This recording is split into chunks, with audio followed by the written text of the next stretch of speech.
All right, folks. How many of you saw that movie, The Blind Side? Remember Michael Oher, African-American brother, huge football player. He, of course, tough time growing up in a very difficult and tough neighborhood. Mom was on drugs, and so he gets adopted by this white family, and they take him in, and he gets to live with their two children, and they love on Michael, and they're in Tennessee, and he goes to this private school, and they basically get Michael to come out of his shell, and then what then happens? They save Michael, and he ends up going to Ole Miss and becoming an All-American, and then, you know, the white savior complex in movies, Hollywood loves that, and so then he goes on to become a first-round draft pick of the Baltimore Ravens, goes on to a stellar career. He retired. Well, in February of this year, Michael then looked at some paperwork, and apparently they appointed themselves to be his conservator when he turned 18. According to a 14-page lawsuit that he filed in Tennessee against the couple that adopted him, he claims that they never actually officially adopted him. He also claims that they enriched themselves by making profits from the movie, and he didn't. And they have used his name and likeness for books and speeches and have made lots of money. This is the ESPN story right here that was done. And so he lays out that, again, he said in less than 3 months after, this is Michael Fletcher with this story, 3 months after Oher turned 18 in 2004, he says the couple tricked him into signing a document making them his conservators, which gave them the legal authority to make business deals in his name. Apparently, they earn it because what he says is that they used their power, the Tuohys, to strike a deal that paid them and their two birth children millions of dollars in royalties from the Oscar-winning film that earned more than $300 million. Remember, Sandra Bullock won an Oscar for playing Leigh Tuohy.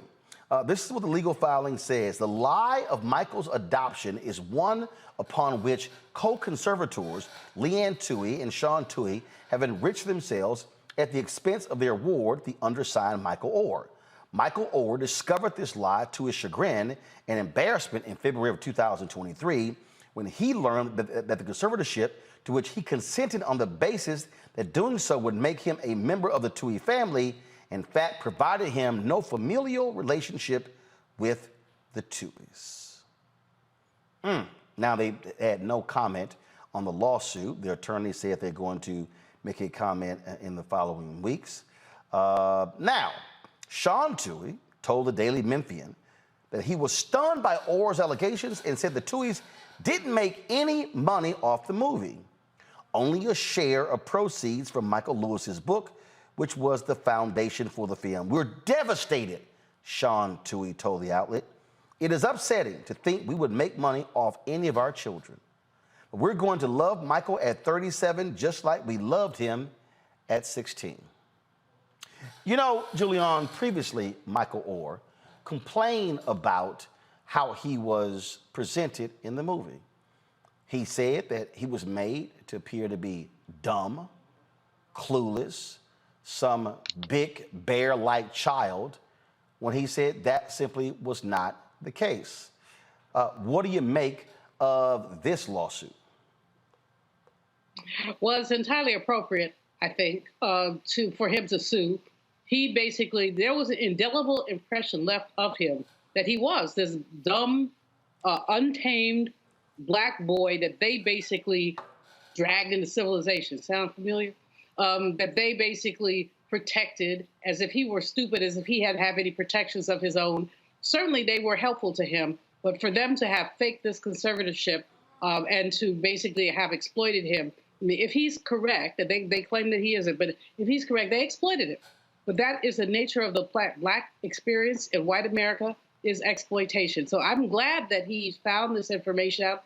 I'm glad that there's a lawsuit. I suspected, I didn't see the movie. It was not the kind of thing, this whole notion of the great white savior just rankles me. And I've had to walk out of movies, usually because I was doing something I had no business doing, like using profanity when I saw the stuff. It did not intrigue me one bit. But those I know who saw it basically had the same thought that it was, they like, this doesn't seem like it's completely right. There's something missing here, and now we know what's missing. These people basically went all the way to Disneyland and the bank on this brother's back. Here, back to my iPad. It says, since at least August, first of all, or he wants to end the conservatorship. He wants them to be barred from using his name and likeness and have a full accounting of the money they earn using his name, and to have the couple pay him for his share profits, as well as unspecified compensatory and punitive damages. Quote, since at least August of 2004, conservators have allowed Michael specifically and the public generally to believe that conservators adopted Michael and have used that untruth to gain financial advantages for themselves and the foundations which they own or which they exercise control. All monies made in said manner should in all conscience and equity be disgorged and paid over to the said ward, Michael Oher. Renita? This story just breaks my heart for Michael Oher because of a few reasons. For one, just reading all this, you're just seeing how his entire family, not only, well, his supposed family, but not only his adoptive parents, but his siblings as well, have completely taken advantage of him. I mean, it's just disgusting. A conservatorship, for those of you who don't know, is generally when someone is over the age of 18 and they are not either mentally capable, or maybe they're having, if they're having, if they have mental disabilities, or if they might be having mental health issues or some reason that they still need someone else to control and run their finances. That's typically what you have for a conservatorship. And so for them to even place him under conservatorship, which this tells us that they did it 3 months after he was 18, is just mind-blowing, because you are, in every way that we know so far, as far as the details that we know of this story, in every way you are setting up to take advantage of him. What is the reason that he would need to be under a conservatorship? Like, that is just disgusting. I think the biggest example we remember of this recently was Britney Spears fighting so hard to get from underneath her conservatorship. I mean, these conservatorships are so controlling. They tell you basically when you can sleep, eat, and certainly what money you can spend. And so the fact that not only his supposed adopted parents did this to him, but the fact that they would also write in the siblings to be able to capitalize off of any money he makes, my heart just breaks for him, because this is a person who I'm sure has gone from believing he had a family with, you see all the family pictures he's taken with them, and continuing to be affiliated with them after he was 18. Someone going from waking up one day, having a family, and waking up the next day and not having a family because you have discovered that your family has completely exploited you. It's just... Well, I guess what I'm trying to figure out, Juliana, is why in the hell does he need a conservator? I mean, the reality is, as Renita said, I mean, typically that's when you deal with a troubled individual. This guy went to the NFL, made millions of dollars. Who was controlling that money? Who was negotiating those contracts? In his lawsuit, he names, he says in the lawsuit, back to my iPad, he said the movie paid the Tuohys and their 2 birth children $225,000 each, plus 2.5% of the film's defined net proceeds. And he also claims that, quote, while the deal allowed the Tuohys to profit from the film, the petition alleges a separate 2007 contract purportedly signed by Oher appears to give away to 20th Century Fox Studios the life rights to his story without any payment whatsoever. The filing says Oher has no recollection of signing that contract, and even if he did, no one explained its implications to him. And it goes on to say in here, the deal lists all 4 Tuohy family members as having the same representative at Creative Artists Agency, but Oher's agent, who will receive movie contract and payment notices, is listed as Deborah Brannon, a close family friend of the Tuohys, and the same lawyer who filed the 2004 conservatorship petition. This thing is replete with conflict, and it's replete with exploitation.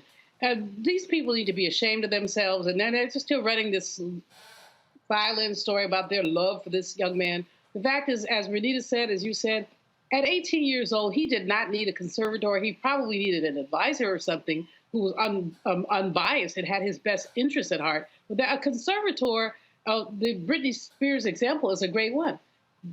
Restricts how you spend your money, restricts what you eat, who you see, all of that. This apparently is not a stupid, but a very bright young man who may have been helped along the way by this family in terms of his own circumstances, but who did not deserve to be placed into a legal box. That's what conservatorship is. It's a legal box that turns over control of your life to someone else. And that's just absurd. And I'm so glad that he found out. I mean, it has to be heart-wrenching for him to have to set aside the belief system he had for the one that is real. But even having said that, he was in a box, and now he's out the box, and I hope the lawsuit is effective. Why did the kids have some money? I mean, okay, let's just, for the sake of argument, no, let's not. But let's say the parents saw themselves as, because why did the children also get money? Money that belonged to him. This is absurd. This is in the same article. It says, for years, Oher has chafed at how the blind side depicted him, saying it hurt his football career and clouded how people view him. He has said that based on the film, some NFL decision makers assumed he was mentally slow or lacked leadership skills. Quote, people look at me and they take things away from me because of a movie, Oher told ESPN in 2015. They don't really see the skills and the kind of player I am. The Tuohys actually agree with that, writing in their book, if there is a fundamental misapprehension about Michael, it's that he needed saving. We discovered that underneath his shyness, his foot shuffling, and his head ducking, he had a tremendous will to determine the course of his own life. The article says for years, Oher has said he was content to live with the myth created by the movie, reasoning that its inspirational message outweighed the pain inflicted by what he saw as its inaccurate portrayal of his life, but that has changed. Quote, there's been so much created from the blind side that I am grateful for, which is why you might find it as a shock that the experience surrounding the story has also been a large source of some of my deepest hurt and pain over the past 14 years, which he wrote in his book, When Your Back is Against the Wall. Quote, beyond the details of the deal, the politics and the money behind the book and movie, it was the principle of the choices some people made that cut me the deepest. Wow, Rita. Yeah, like I said, my heart just completely breaks for him. And you know what? This movie is probably the reason why the whatever judge who looked over the paperwork for the conservatorship probably went along with it. You know, conservatorships have to be approved by a judge ultimately. And the judge probably thought, oh, well, hey, I saw the movie, because a lot of people saw this movie. I mean, Sandra Bullock got Oscars for this movie. This movie made a lot of money and it was widespread. A lot of people saw the movie. So I bet I would be surprised if this movie did not help in convincing whatever judge saw this paperwork that he did have some mental challenges that a conservatorship would make sense. The whole thing is just completely heartbreaking. I hope that he gets the counseling that I'm sure he needs, because there is no way that you can just be taken advantage of with people that you have lived with and considered your family and not be rocked by that. And just understand, go to my iPad and hear me. The blind side, this right here is from Box Office Mojo. Domestic, the blind side. First of all, it made $255.9 million, $53 million internationally, for a total worldwide take of $309 million. That was just box office, folks. We're not even talking about streaming. We're not talking about DVD. We're not talking about all the other ways they actually sell movies. And so it is indeed, it made a whole bunch of money.